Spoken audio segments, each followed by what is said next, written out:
কেজরিওয়ালের পদত্যাগের পর দিল্লির মুখ্যমন্ত্রী হচ্ছেন আম আদমি পার্টির নেত্রী আতিশি মার্লেনা সিং। বিজেপির সুষমা স্বরাজ ও কংগ্রেসের শীলা দীক্ষিতের পর আতিশি হতে যাচ্ছেন দিল্লির তৃতীয় নারী মুখ্যমন্ত্রী।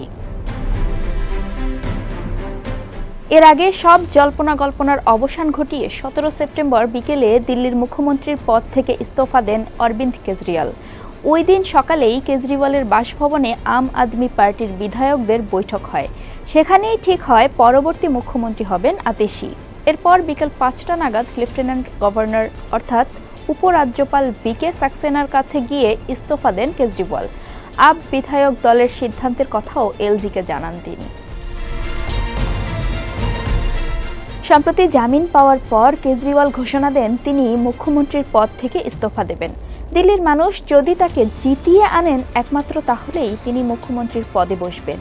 এই অবস্থায় কেজরিওয়ালের সামনে বেশ কয়েকটি নাম ছিল। আতিশিকে বাদ দিলে সৌরভ ভরদ্বাজ, গোপাল রায়, কৈলাশ গেহলটকে মুখ্যমন্ত্রী করতে পারতেন কেজরিওয়াল, কিন্তু তিনি আতিশিকেই বেছে নিয়েছেন। দিল্লির বিধানসভা ভোট হওয়ার কথা রয়েছে আগামী ফেব্রুয়ারিতে।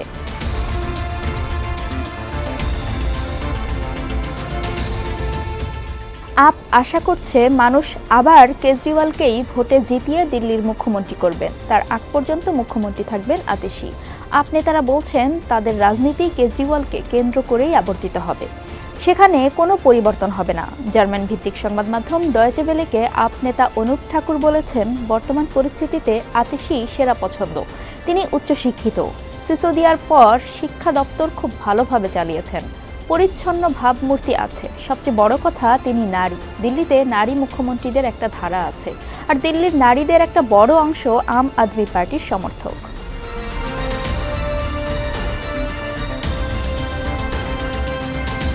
দিল্লির সাবেক উপমুখ্যমন্ত্রী মনীষ সিসোদিয়াকে আবগারি লাইসেন্স কেলেঙ্কারি মামলায় সিবিআই গ্রেফতার করার পর আতিশিকে মন্ত্রী করেছিলেন কেজরিওয়াল।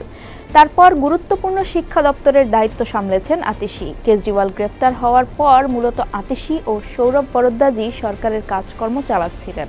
ডিডব্লিউকে প্রবীণ সাংবাদিক শরৎ গুপ্তা বলেছেন, কেজরিওয়ালকে আতিশি গুরু বলে মানেন। ভোটের পর আপ জিতলে কেজরিওয়ালের মুখ্যমন্ত্রীর পদে বসতে কোনো অসুবিধা হবে না। আর মাত্র 4 মাস পরে ভোট হবে। এই সময়টুকুতে প্রচার ও ভাবমূর্তি উজ্জ্বল করার কাজে কেজরিওয়াল ব্যস্ত থাকবেন। শরৎ মনে করেন, জেলে থাকার পরেও কেজরিওয়াল কেন ইস্তফা দিচ্ছেন না সেই প্রশ্ন দিল্লির মানুষের মনে ছিল। সেখানে নিজে ইস্তফা দিয়ে এবং আতিশিকে মুখ্যমন্ত্রী করে দিল্লির মানুষের সহানুভূতি আদায় করতে চাইবেন তিনি।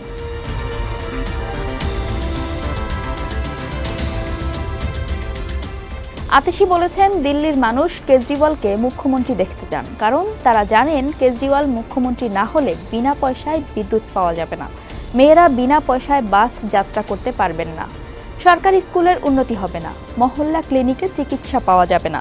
তিনি বলেছেন, আমি মুখ্যমন্ত্রী হিসাবে এইটুকুই দেখব, বিজেপি যাতে ষড়যন্ত্র করে বিনা পয়সায় বিদ্যুৎ, জল, সরকারি স্কুলের উন্নতি, মহল্লা ক্লিনিক, সরকারি বাসে নারীদের বিনা পয়সায় যাত্রা বন্ধ না করতে পারে।